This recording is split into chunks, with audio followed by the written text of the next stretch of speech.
Hello, and thank you for choosing this Analyst Insight podcast from the Information Security Forum. Hello to everyone who has become a regular listener, and there's quite a lot of you. It's very heartening to see the audience growing in that way. We must be doing something right. And if this is your first time listening, then welcome. I'm sure you'll be glad you found us. This is a bit of a special episode, as it is the end of the year, a time when life as a practitioner is less about Infosec and more demisec, when the security you have to worry about is on the door of the pub or club you're trying to get into, and the only CIA on your mind is whether you get caught in the act at the office party.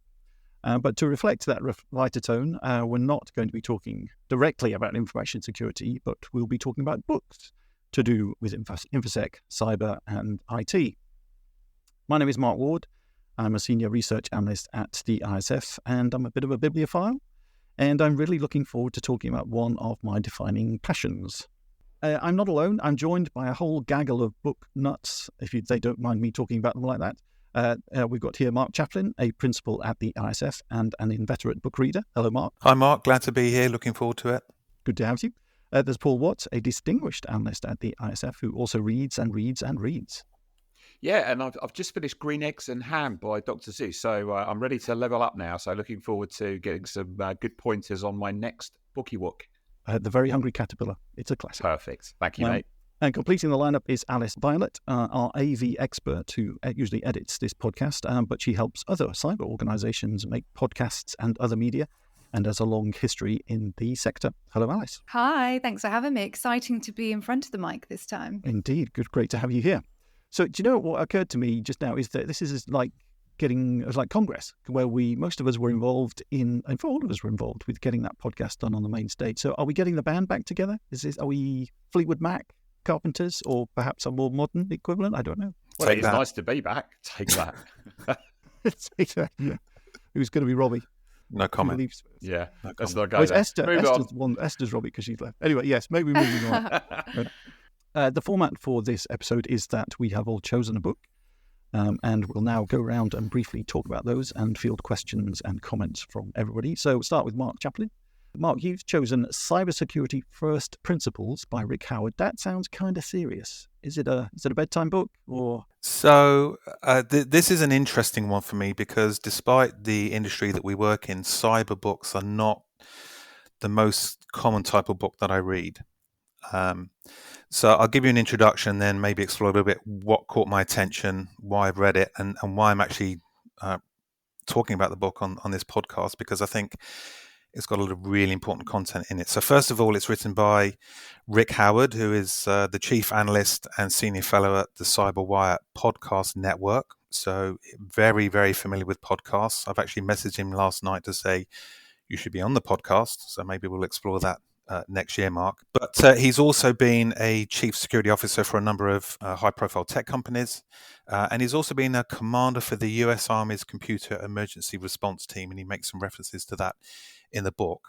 But I think the important thing is he also set up something called the Cybersecurity Canon Hall of Fame.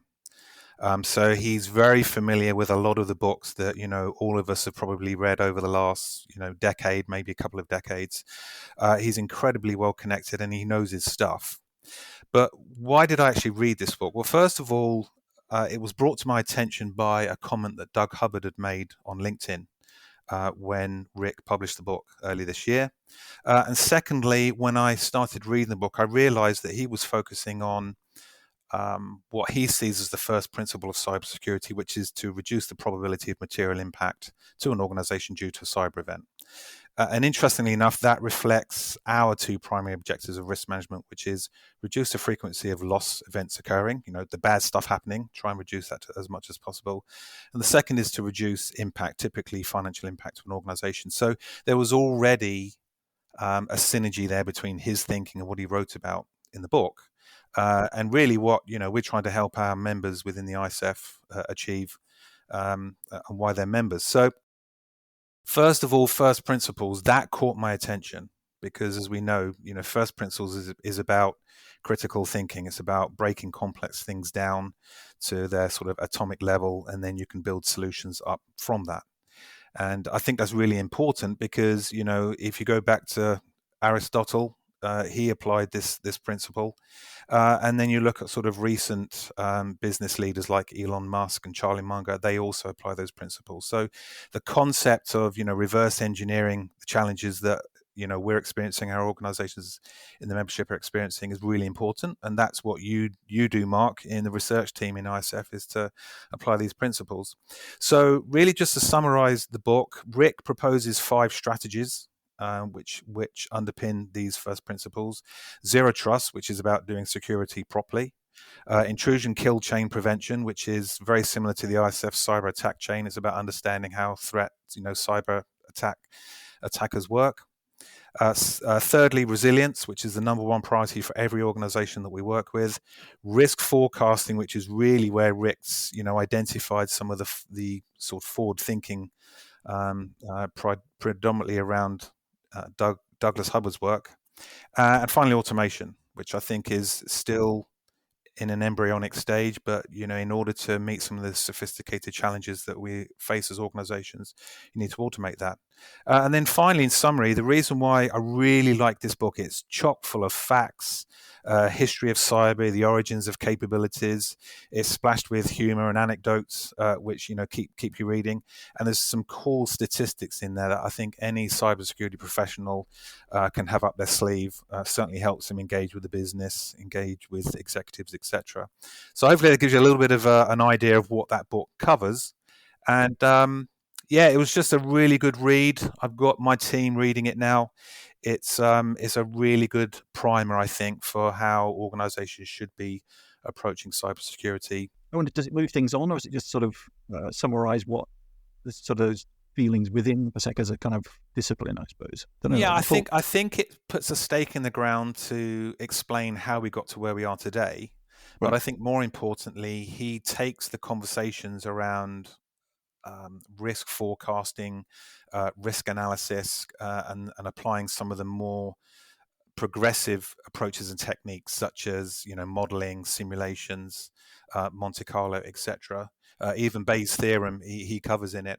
But the important thing is he actually shows the thinking behind how you would actually apply this in practice in an organization. And it's very similar to a lot of the work that that I do and my team does. And so, I think it sets, it provides the next step forward in how organizations should be bringing all these things together. So, yes, I think it brings people, certainly if you don't have a background in cybersecurity, it will bring you up to an adequate level of understanding of, where we are today, and then proposes how we should move forward. I was just curious about, I've read a lot of GRC, governance, risk and compliance books in my time. And I always think that they come at it from a particular direction, which is it's all about managing risk down.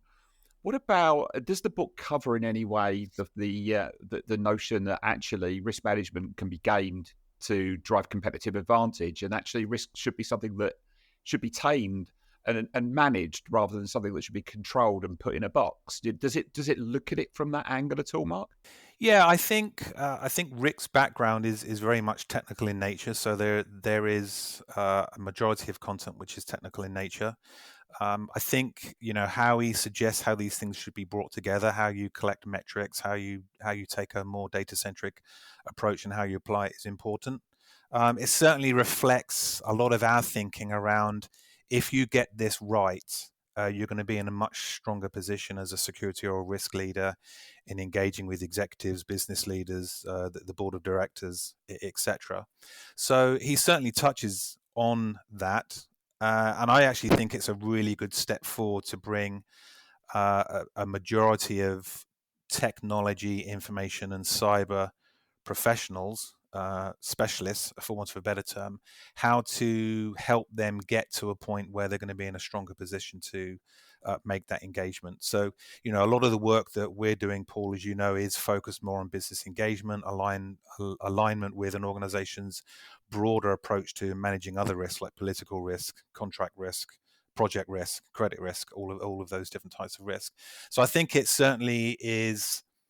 It's going to help organizations get there. And he certainly alludes to the fact, if you make a statement such as, we're trying to help the organization reduce the probability of these events occurring, and thereby reducing the material impact of the organization, you're naturally talking business language. You're naturally trying to help the organization pursue its goals and objectives and strategy while trying to manage a broad range of risks, which includes cyber.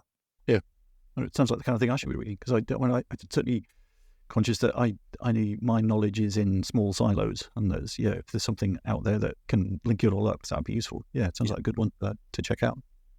I suppose the standout thing there is, I advocate any kind of thought leadership that insinuates that risk management can be a progressive discipline rather than just a methodology that has to be followed and cannot deviate from its current path. And, that interconnection to, business outcome and a more dynamic approach to how risk management should be conducted is something to be applauded. So, any book that advocates that you can think differently, you don't just have to follow the principles that are cast in stone, it always gets a tick in the box for me. Yeah, there's also a lot of myth busting in it, and there's quite a few statistics in there that really bring home sort of the true nature of what the cyber threat looks like, and who we should be worrying about, and who are our external partners out there, whether it's law enforcement or the tech giants, some of the things that they're doing to try and help us as organizations manage that threat. But ultimately, there are a lot of takeaways in there at a technical, operational, and business level. Yeah, because that's certainly something we worry about with Threat Horizon is, are we focusing on the wrong people? I mean, there's we can say worry about these things, but I think there's a lot of people in the trenches who worry about very, very different types of threats, and they're the ones that are going to much more likely to catch them out for sure. So moving on then, Alice, to go to you next, and you have chosen The Age of Surveillance Capitalism by Shoshana Zuboff. What's that all about? Yeah, so I was introduced to this book actually when I was working on another podcast, and Deborah Webster was the guest on that podcast, and she really recommended people read it. And it definitely isn't a light bedtime read. It's very dense. Yeah, it's hefty, and it's also very academic in tone. And that's my only criticism of it, because I do feel like it's the kind of book that really everybody should read. But I think that the language could probably be combative to a lot of people reading it. And basically, the book examines how big tech companies like Google, Meta, and Microsoft harvest our personal data for profit. And one of the things that surprised me is that it's not the data that they're selling, it's the behavioral insights and powerful advertising abilities that are for sale. So my assumption on what this book was about and what it actually offered was different. So I assumed that existing infrastructure like roadside cameras were correlating with data from these huge data sets from places like Google. But actually, Google Earth, satellites, our phone data, and social media platforms have way more intricate detail about us than any of these existing infrastructures that I was sort of thinking were going to be mentioned. The book's backed by extensive research, and it's all about the kind of critical lack of public awareness and regulation. And one of the things that stood out to me, especially as we're in the lead up to Christmas, are things like smart toys that you have in children's homes, things like cameras within our houses, TVs, all these kind of smart fridges, smart cars, everything. And I think that we assume a level of trust from retailers. So like I would assume that if I saw a toy, a doll, for example, in a supermarket, I had a level of trust that that supermarket wouldn't stock something that wasn't adequately security protected. But actually, a lot of them aren't. A lot of these very intrusive smart devices don't have adequate security protection. And so if it is in your children's bedroom, for example, being voice controlled, unfortunately, a lot of that data is easily hackable. And in the terms and conditions, which are hefty, which nobody reads, it does say that this data is to be shared infinitely with third parties and things like that. So it covers a huge, broad spectrum of information, because it also gives examples from like Nazi Germany of like how behavior can be influenced and changed. And this is just another example of this on an enormous scale. Yeah, because that's the other side of this. They're not that they're just harvesting information about us, but they're trying to manipulate us as well. I mean, certainly that's where we are with a lot of the algorithms. I read something really quite disturbing the other day, which was this woman who's a teenager, and she was talking about what algorithms have done to my generation. And she was laying out in pretty stark terms about the ways that the algorithm gradually steers you to the extremes of almost any topic. So if you're a young woman, it's hardly surprising that there's a lot of body image problems there because because of where they get steered by those algorithms and those filters and things like that. And the same with young men as well, so young boys. They get steered to all kinds of things that they were vaguely interested in, but suddenly the algorithm thinks, oh, this is your lifestyle, this is what you're going to be now as well. I think that's definitely a dangerous side to it as well. And that's why I think it's so important that people read it, because she mentions habituation and how this just becomes normalized to all of us, and how things like Google Maps, Google Earth, there's a huge example with Pokemon Go in terms of marrying the virtual and real worlds together so that there is no difference. And I think the risk is with the younger generation that we can kind of see that shift, even though it's happening in front of us. And until I read this book, I wasn't so acutely aware of it. But the risk is that the younger generation are going to be even less aware of it. And it becomes a problem when that behavioural data is used to influence democracy, politics, as we saw with Cambridge Analytica. And I think, it's just a huge thing that I think more people need to be aware of. Yeah, and I don't think they are. I think they just accept. They kind of feel, certainly my in-laws, who are quite old, admittedly, but I've had a conversation with them about the spam email messages they get, and they treat them like letters through the post. They sort of, why this lovely company has written to me with this particular art, and it's like, no, they're not lovely. They haven't picked you out. They're just trying to catch you out, and that was quite a difficult conversation to have. But I think you're right. It becomes the water in which people swim, and they just don't see it in that respect. Paul, you've got kids. I mean, did you worry about what surveillance capitalism is doing to them? I worry about it constantly for a number of different reasons. But one of I have an interest in the education system. I've worked in school governance for many, many years now, and we often have this argument that we see two personas for people now. There is an analog self and a digital self. And to Alice's point, the demarcation between those two is becoming very, very blurred. As adults, children look up to us for a moral, ethical compass and direction in terms of what's good, bad, and indifferent in the world. The challenge that you have, which will be fixed over time, but isn't being fixed now, is that the old are very good at teaching children how to be streetwise in the analog world, but are not very good at doing that in the digital world. And what happens then is that peer group look to each other for support, and that creates a really dangerous situation. And I think we're just storing up some problems for the future, to be honest with you. And there is much more that education and academia need to do, but there's much more that we need to be doing at a domestic level to try and bring this up. But at the moment, I mean, my two, one's just gone to university, the other one's just doing A-levels. They don't have the same worries and concerns about online privacy that we would have liked them to have. They just think very, very differently about it. So I think, the shout out to education, academia, and the shout out to governments and regulators is we need to listen to that cohort and understand how they think and feel, and factor that into the direction that we need to take things like preservation of privacy and the protection of rights and freedoms. It's a really important area, and we're still learning. I mean, AI is going to change the gameplay, the battlefield once more, and it's just a constant game of cat and mouse. So I do worry about it. Yeah, because I think one of the maybe defenses, but I'm not sure if it is that those big social media platforms are changing, and that now it's becoming obvious that they're fracturing in many ways, and that I saw, again, reading something the other day, it suggested that those big influencers have become the new broadcast media, and that's what people follow. They don't go on Facebook; they follow Taylor Swift, or they follow Mr. Beast, or God forbid, Andrew Tate, or someone like that, and that's what defines their view of the world, and that's a different kind of thing. But again, I think Alice, I think there's dangers there, and I don't know that. I'm certainly not the best person to tell my kids about that, but I don't know who they would turn to. I don't know. As the youngest person here, Alice, what do you do? Are you worried about this? What it's done to you? Has it changed your habits reading that book? I certainly am. Yes. I mean, even this morning when I was driving to London and I was looking at speed cameras and things like that, and also when I tapped to get on the tube and it said Google Pay, and I was just very aware of everything that I do being tracked. I was using Google Maps to drive, and I tapped in with Google Pay to get on the tube, and it is tracking everything that I do. And I was aware of that, but this gave me more of a conscious awareness of it and the implications of what that means. I might get an advert for a coffee because they know I'm right next to a coffee shop and things like that. I think the difficulty is, we're all working in cybersecurity and we struggle to articulate it and know what the solution is. So people who don't work in this industry, it's even more difficult. And the thing with Shoshana's book, as amazing as it is, as I said, it's quite dense and academically written in tone because it has to be, but that makes it a little bit inaccessible.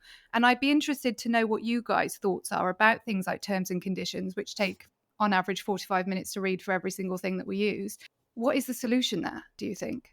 Well, I just click straight past them and then do what the hell I want. But I use a lot of ad blockers and all kinds of things like that. But I think, to be honest, that's theatre. I don't know that it actually makes a difference. Yeah, but I do what I can to make me feel better, but I don't know whether it actually stops any of my data leaking out anywhere.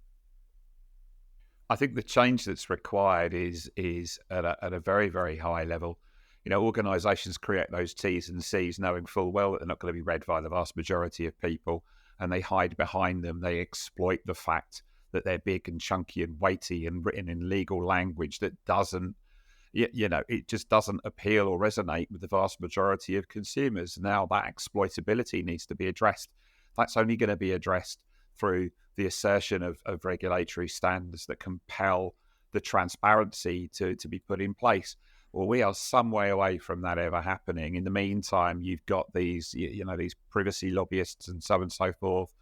People like Max Schrems doing, great work to try and open the eyes to what's going on. But that change needs to be driven from the top, as it is in any organisation, really. And I just can't see that happening quickly. So in the meantime, it's down to us to be situationally aware of these things. Especially if the data is being used by politicians and governments. Yeah. If they're actually working with these big tech companies and they want that data, then it's not in their interest for us to be aware of it and not opt into them being able to share that data with third parties, e.g. the government. Exactly that, yeah. I'm going to be humbug here. We find ourselves, well, certainly in Paul's case and my case, a few decades on having similar conversations around how we're actually going to address this problem. And I think the problem here is, even if we were to identify a solution today, we would be building a solution for the past and not necessarily the future. And what concerns me, if you think about the future of this data just continuing to be collected, and it's either in the cloud or it's being held by governments or it's being held by tech companies or whoever it might be. If you think about the growth of generative AI and you think about what's going to be happening with quantum computing in the next 10, 20 years, it is, we're on the periphery of that. And I think the problem is only going to get considerably worse. And so, maybe our conversation should be around how are we going to solve this problem over the next 5 to 10 years, as opposed to what the current situation looks like today, because I don't think it's very hopeful at the moment that we're going to have a solution in the short term. I think, Paul, going back to your point about, the younger generation. Yeah. If you just think, as human beings, we are naturally overly confident. So the challenge I think you've got with the younger generation is they're confident, probably overconfident about the current state of the landscape in this particular case. And so whether they've got an understanding of or not, there seems to be an acceptance of it. Their level, their threshold for their privacy being invaded is probably very different to ours of our generation. And so, I don't actually know what the future will look like. And that's probably your responsibility, Mark, as, being involved in Threat Horizon to try and continue to help educate all of us on, what the next 2 or 3 years looks like and how that's going to evolve, because I think this is going to be a really big challenge in over the next 3 or 4 years. And I don't think we will solve it. I think we'll just constantly be catching up, as Paul said. I think just picking up on what you said there, it's you're right. Children have a laissez-faire attitude towards privacy, but they can be motivated. I mean, children are genuinely concerned about climate change, and that's something that's happened in the past, and they know that they need to affect change. So with the right motivations, they can get behind and change. I just don't think it's a bit like businesses trying to grapple with why cybersecurity is so important. If they don't understand what's in it for them, or not in it for them, it's hard to get behind or not get behind. And I still think we haven't hugely quantified or qualified what this is or is not going forward. And I think your second point is absolutely bang on the money. And we've talked about this in Threat Horizon many, many times over. The idea, and I am contradicting myself by saying this, the idea that LegReg is going to catch up and show us the way, it's back to front. LegReg is always struggling to keep up with digital transformation. You've only got to watch when US Congress brings Zuckerberg and the other big tech people in front of them and they ask them daft questions which really call out their naivety and lack of knowledge of something that they're trying to preside over. So whilst, we favour a top-down approach and drive some consistency in how we regulate this, we know that we're never really going to get there. No, I think politicians are famous for being bad with technology. I mean, there's a few among their number that are familiar with some aspects of technology, but it tends to be a generation ago. And, what was it? Tony Blair was saying, I never read an email. And I mean, wow. So it's just sort of scary, really. But moving on. So there, Paul, you chose The Culture Map by Erin Meyer. So I guess maybe does that address some of these problems, just that different people do different things in different ways? Well, it's an interesting one. So, I undenied about what book to bring to the table, and I ended up bringing this one for two reasons. One, it was a gift from an ISF member for speaking at one of their events, and I was very, very grateful for that. Two, I looked at it and read it and thought, oh, this has got a lot of relatability to some of the work I'm doing on leadership and strategy, and it absolutely has. So, a bit about Erin Meyer. Been around for a while. She's an American author and professor of cultural management at INSEAD in Paris, which is an international management school. And she is generally seen to be a bit of an authority on cross-cultural management. And this book is actually about 10 years old. I think it was published in 2014. And the premise of the book focuses on something that we've talked about a lot in the ISF, which is the importance of matching pitch with your stakeholder. And it kind of comes back to some of the stuff we've been talking about here. Erin looks at it from a geographical perspective. So if you're working in a big global organization and you're working across geographical and cultural boundaries, there's a challenge because we all think and feel in slightly different ways. And Erin has visualized this by creating the Culture Map. And the Culture Map is a system of 8 scales which can be used to demonstrate how different cultures vary on a scale from one area to another. And it breaks down into 8 areas, which are communicating, evaluating, persuading, leading, deciding, trusting, disagreeing, and scheduling. Now, she brings these to life through lots of personal anecdotes where she's been placed in particular situations and she's seen the differences in cultures and how that can impede or enable or enhance different levels of communication. And I found that really, really thought-provoking, and it brought me back to the challenges that technology leaders have talking to business leaders.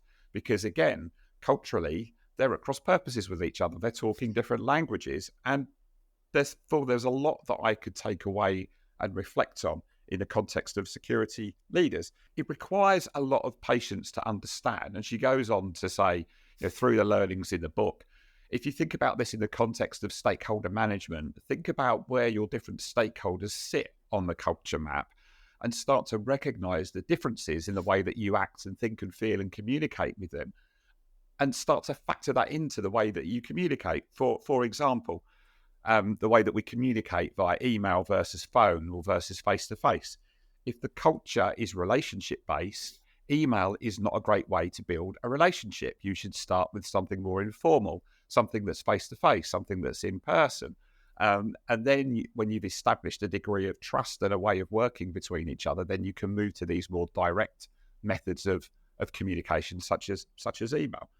And this is something that, I see time and time again where I'll talk to security leaders and they'll say, well, the business just doesn't get it. And you say, well, talk to me. Tell me how you're talking to them. And they talk to you and you say, that in no way reflects the way that they think and feel. You've not done any of the homework in the background and thought about what motivates that stakeholder, where they are on the planet.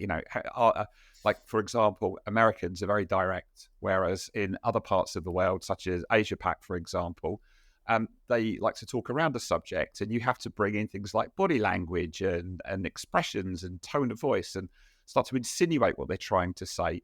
And all of these things have a bearing in the way that we communicate. And the final thing that I would say is, as I said, Erin wrote this book in 2014. The thing that's really made me think long and hard is we've just been through a global pandemic. And I was a global CISO through a pandemic in a brand new organization.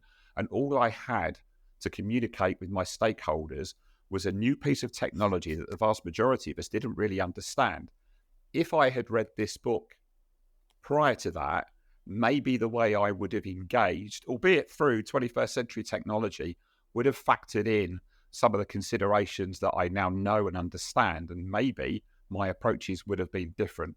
So I think, just in summary, this is a book that I wouldn't just say is for security leaders. I think it's for anybody working in information security and risk management who is struggling to understand the motivations and the needs of their stakeholders, and just to take it to another level.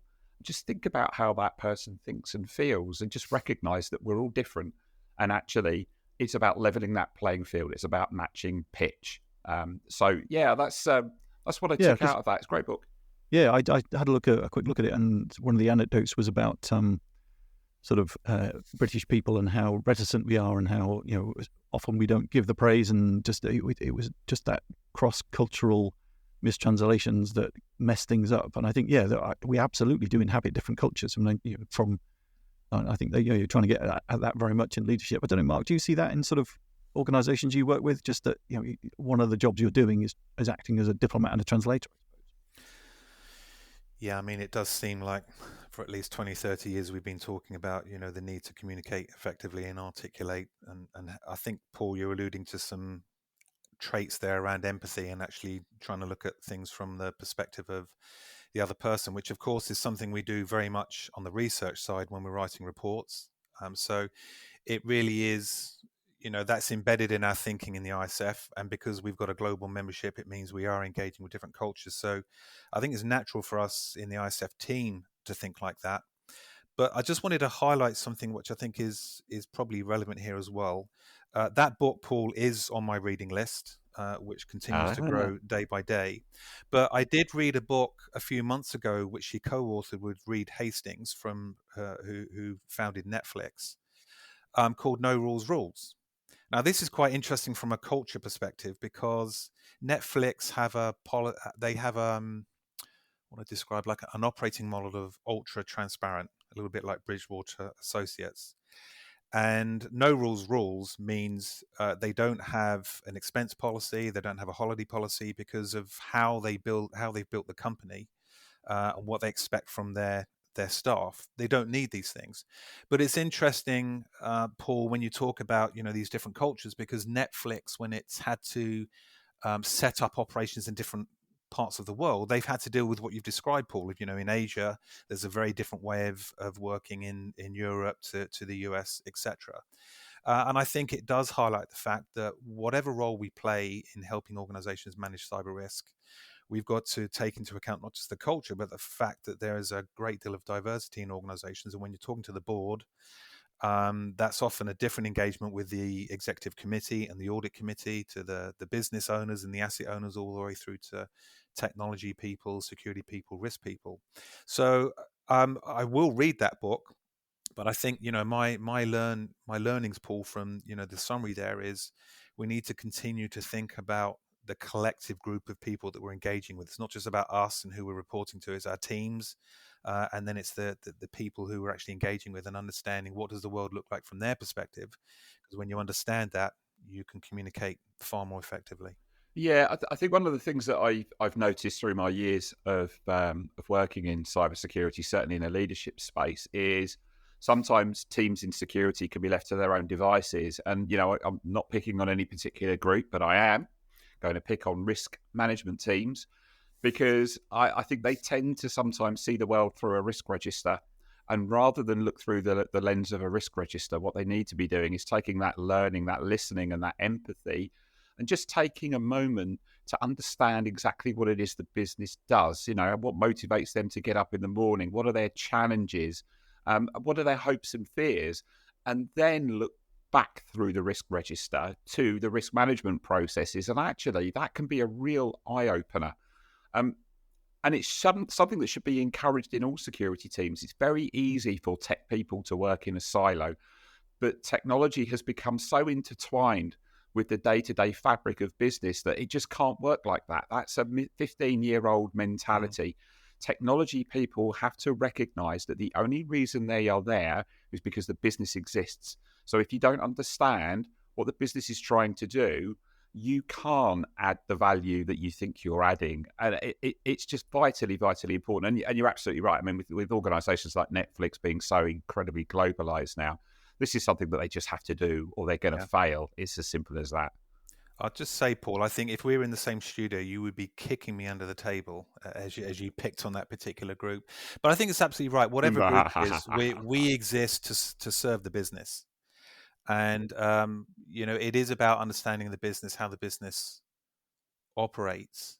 But, a lot of organizations that we work with globally still have a challenge in engaging with the business and starting the conversation. We talk a lot of cliches around elevator pitches and different approaches we should take, but ultimately we've got to have that conversation. We've got to have more conversations, and we've got to have effective conversations where we're having one single conversation, as opposed to what I often observe is two different conversations taking place between two different people. So something that book has made me think of as well is that recently I was having a conversation about sustainability and the parallels with cybersecurity and how they're seen as separate things. And it's because of the goals of the business are all around profit. And so if the CEO is focused and the CFO are focused on profit making, then the CSO, which is a new role for sustainability specialist, or CISO, cybersecurity, then they're always at odds with each other. Whereas if the CFO and the CEO are also seeing sustainability and cybersecurity as business goals, then they'll be intrinsic to everything. Whereas at the moment, they're kind of working against each other, which makes them difficult. I think you raise an interesting point here, and incidentally, the role of ESG and cybersecurity is something that's on the Leadership Insights backlog, because it is a topic that we need to talk about. But again, this comes back to outcomes and motivations. Boardrooms over the years have become relatively successful because they unify to achieve a common goal, whereas historically, security's kind of sat outside of that circle, and therefore the risk is that you put yourself in conflict with what it is they're trying to do. If I'm managing risk all the way down to zero, when all the company wants to do is be really, really agile, then you're not aligned to outcomes. Similarly, if a CFO was only interested in EBITDA and the COO and the CEO strategy was for growth at any cost, again, immediately you're conflictory. So the importance of everybody understanding what that unified outcome or goal is, and then thinking about how they bring, what they bring to the party is absolutely critical. And I think that's just a pivot on the whole idea of you've got to be talking the same language or be on the same planes or understand each other's motivations before you can collectively add value to a target or objective. But the sustainability is a really interesting topic, and it is one that members are asking for, and we will be picking that up. I do think there's a lot of similarities there. Every time I'm working on anything to do with sustainability, the conversation is basically the exact same as what's happening in cybersecurity. Yeah. I certainly, doing the governance work last year, there was a lot of people I talked to who all of a sudden had some other responsibilities on the ethical side, and that definitely crosses over with some of that sustainability stuff. It's sort of, why are you doing those things? And that's big questions for the organization, but it goes fundamentally to their culture and why, what they're in business for. And I think that's going to be really difficult for a lot of organizations, because most of them are there to make money, and they really like to make more money. And there was an interesting case recently where there was a software company that used AI, of course, to understand what prices the market would bear for rental properties in, I think, a couple of cities in the US. So they're effectively finding the pain level for all those tenants. And why wouldn't you do that? Why wouldn't you want to maximize your profits? But they've ended up in court because it's seen as unfair, using those tools to exploit people in that way. But yeah, that's an ethical question for an organization. Is that what you want to do? And it's a sustainability question as well, because it may not be sustainable in the long run. It does call organisational motivations out into the open air a little bit. I do recall The Economist did some research on this tail end of last year, and they, I'm paraphrasing here, but they basically called out that a lot of the big organisations were championing the cause of ESG, but the number and proportion of those that were doing something actionable and tangible was very, very, very low. And that generally just kind of calls out that talk is cheap. And history will probably judge those organisations, but at the end of the day, if the motivation is to make money, are you really going to be interested in ESG, or should you be interested in ESG as a composite of that? And it'll be interesting to see if The Economist ever rerun those numbers to see whether that's levelling out a little bit or whether it stayed the same. Yeah, I think there's some interesting, like I say, cultural and just approach changes. I think it might be a generational thing as well, because I think there's a lot of, again, conversations we've had with a lot of ISF members about problems they're facing, and younger people coming into the organisation have a very, very different, that's an absolute cultural change. and they want to see the organization do better things or different things. And it's an open question as to whether that organization takes that on, because at some point those people are going to be managers. They're not the new hires. They're going to be the ones in charge. Yeah, I think what will happen is, the future will tell, and it'd be interesting if The Economist does cover that. But there's already increasing coverage of greenwashing and how organizations are, they're talking about this, they're not actually doing. But at the end of the day, organizations are going to look at what their priorities are. We touched on profitability there, I think. The one thing that comes up in a lot of conversations with chief risk officers, chief financial officers, when we're talking to them, is it's not just about profitability, it's also about liquidity. And that's probably more linked into the sustainability piece. So, what does the short to long term health of the company actually look like? And I think that plays a part in how you look through this through a risk lens to make sure the business does understand how do they prioritize the things that they're doing to meet their goals. And I still think there's a long way to go on the ESG front. I heard a stat the other day that said if the top 100 companies made changes, we wouldn't be in the climate crisis that we have today. So that would make a huge difference. And I think that maybe it comes down to tax and fining basically companies that don't do it, because they are going to ultimately be driven by profit. And so if then, in order for them to make those changes, maybe it needs to come at a cost if they're not making them. But equally, there's some US states that are now punishing companies that commit too strongly to those sustainable goals. So I think organizations can be caught either way. And how do you chart a path through those? Well, you can't. You have to decide. So why are they being fined for? Because doing too much? Because those states have political structures that do not believe in climate change or human climate change. It's got to come back to politics, hasn't it? I mean, I'm watching the US elections next year with interest. I think if they go in a particular way, that's going to propel the climate agenda. I think I'm going to watch it from behind the sofa because it's quite scary.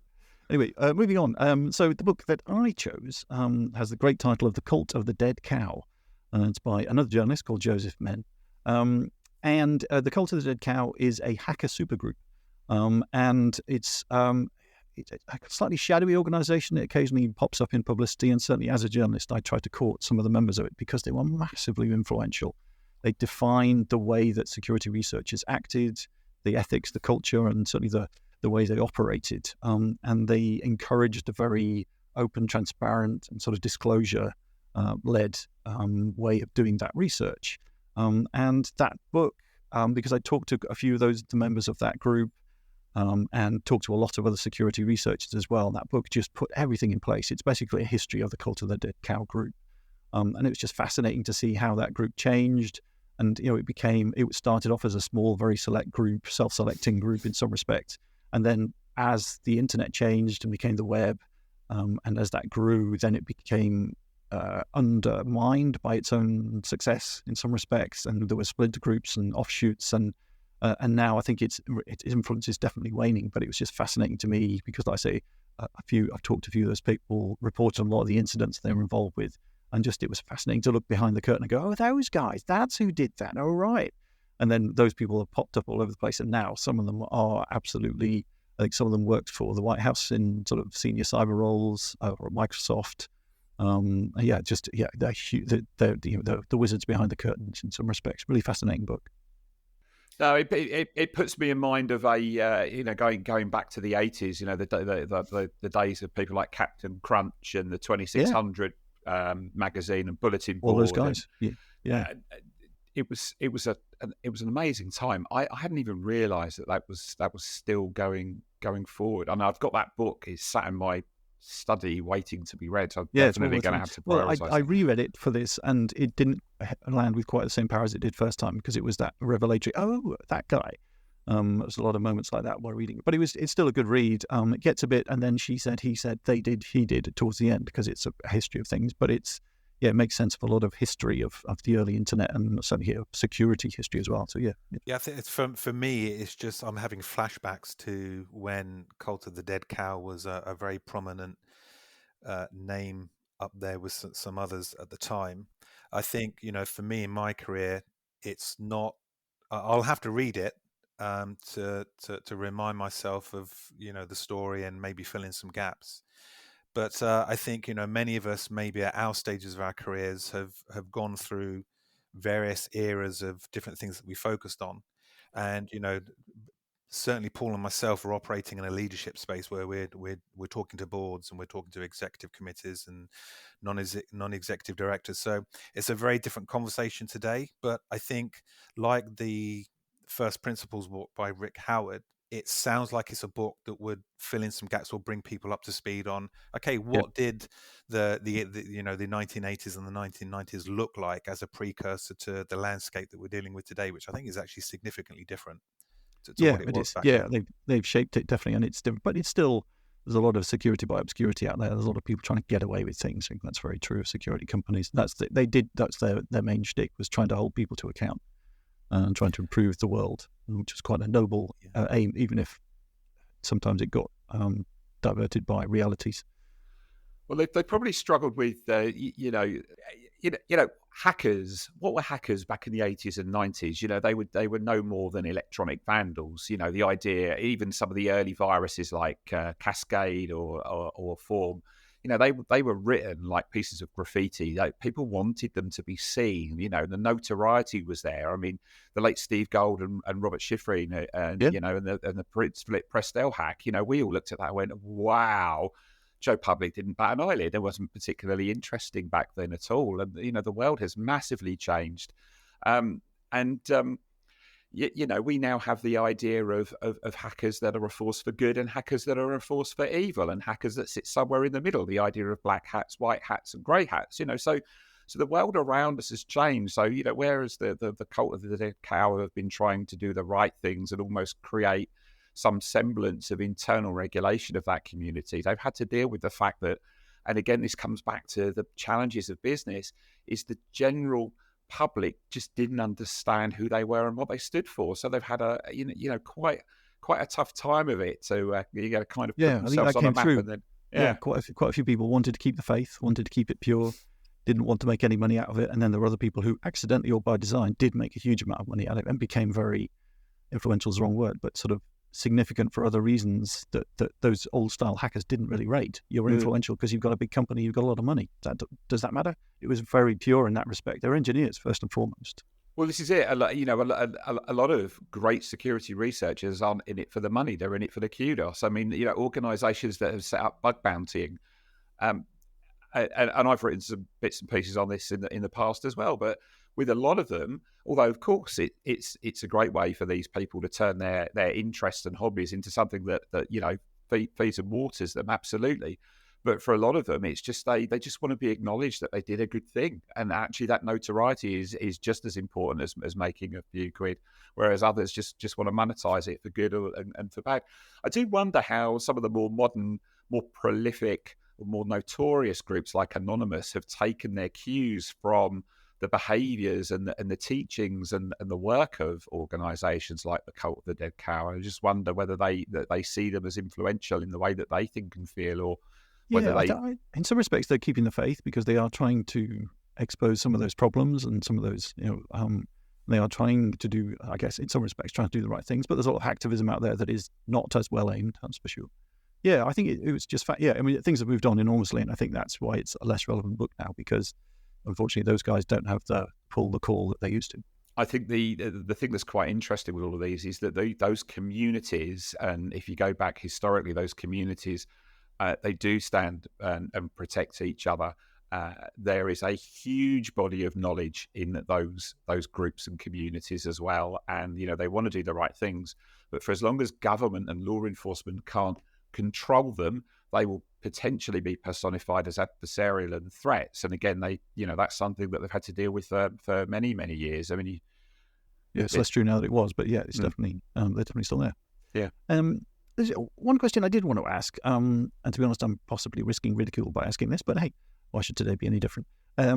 So when you choose your books and things like that to read, do you ever sort of imagine that you're trying to justify that choice at all? I don't know why I do this, but occasionally I sort of imagine I'm on a talk show or something like that, and someone's asking me questions about it, and because I find it very hard to read anything uncritically, and I often find myself trying to explain to this imaginary interviewer, maybe on Desert Island Disc or something like that, that I'm justifying that. I just don't know. As a book reader, do you, Mark? Do you do that, Paul? Alice, do you ever think, why am I reading this, and then try and go through that dialogue of trying to explain it to yourself? Personally, no, because it might be your background in journalism, but for me, reading is like a thing that I do because I absolutely love it. And I do write. I love writing as well. But I read all kinds of different things, all different topics. And I think I enjoy binge reading something that might just be a lovely, easy novel that I can devour. And actually, The Age of Surveillance Capitalism definitely isn't a lovely, easy novel that I could devour.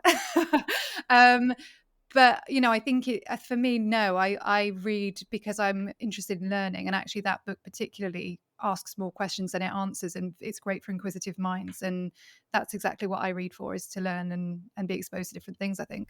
Yeah, maybe it is a journalism thing. Maybe, yeah, or just I'm possibly arrogant and think one day I will end up on a show like Desert Island Disc. No, I think from my perspective, Mark, I have a very broad range of topics that I read, and the more I read, the more topics I discover, and then that just gets wider and wider. So it never ends. Yeah, I think more of my books are actually business or leadership focused, or psychology, so behavioral economics. If you think of Daniel Kahneman, Richard Thaler, those, Cass Sunstein, those are examples of books that I read a lot, but I'll quite often get interested in a particular topic and then read up on something and then see a lot of parallels with, what we do in cyber risk, information risk management. So what I have learnt, the more I read and spending time with other authors, is if a book isn't delivering, you should move on to the next book, because time is short. There's plenty to read out there. But for all the listeners of the podcast, we're interested in knowing what books you're reading. And because my list is ever growing, and Paul and I are often sharing ideas. Do you know what? I have read. Just had a great thought. Because for those that don't know, Desert Island Discs is you're cast away on an island and you have to choose music in that case. But should we do a version for security leaders, and what would we call it? Wow. Desert Island Risks. Ooh, mic drop. Very good. Thank you. Wow. And I saw that literally come into your brain. I could see in your eyes that just popped in. Would that work? Hey, look. Let's try it. Let's do it. We could, couldn't we? Because we do regularly talk to CISOs. That'd be a great way to structure. Anyway. Also, I think it's a great way to discover people is through their books. I think I said it to you in Rotterdam, Mark, that one of my favourite ways to get to know people is through asking them to give me their favourite book. And it might be a book I would have never chosen, but it gives me a huge insight. And I'm sort of reading it through their lens as well. Yeah, no, that is a brilliant idea. Yeah, absolutely. It gives us that insight, doesn't it? And they could be those lessons they learned that they would take to the desert island. What matters the most? Because I think with that radio show, you get a choice of the works of Shakespeare or the Bible, but we'd obviously be more liberal than that.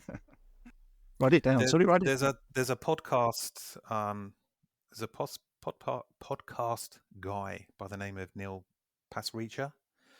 I think the podcast called 1001 Books, and he interviews people in the book industry. They could be librarians, they could be authors, they could be booksellers, and he asks them what is their most formative book. So that's something we could also explore, because there is one book, I think we might have covered this on a previous podcast, but there is one book that I will always tell people to read. So maybe we should explore it on this podcast or on the next one that we cover on books. I think you should do another book. Let's leave it as a cliffhanger. Yeah. Tune in next time for even more on Infosec books. I just want to say thank you for listening. Thank you to Alice, thank you to Paul, thank you to Mark for committing so well to this topic. It's been fabulous and fascinating. And we hope you enjoyed this instalment, and we hope that you also enjoyed the holiday season. No matter what your faith, creed, or guidance you seek over the holidays, be that NIST, CSF, ISO, or praise be SOGP, it's so good it has that word in the title. Then we hope it gives you solace in these dark times and guide you towards a better place of comfort. I will see you in 2024.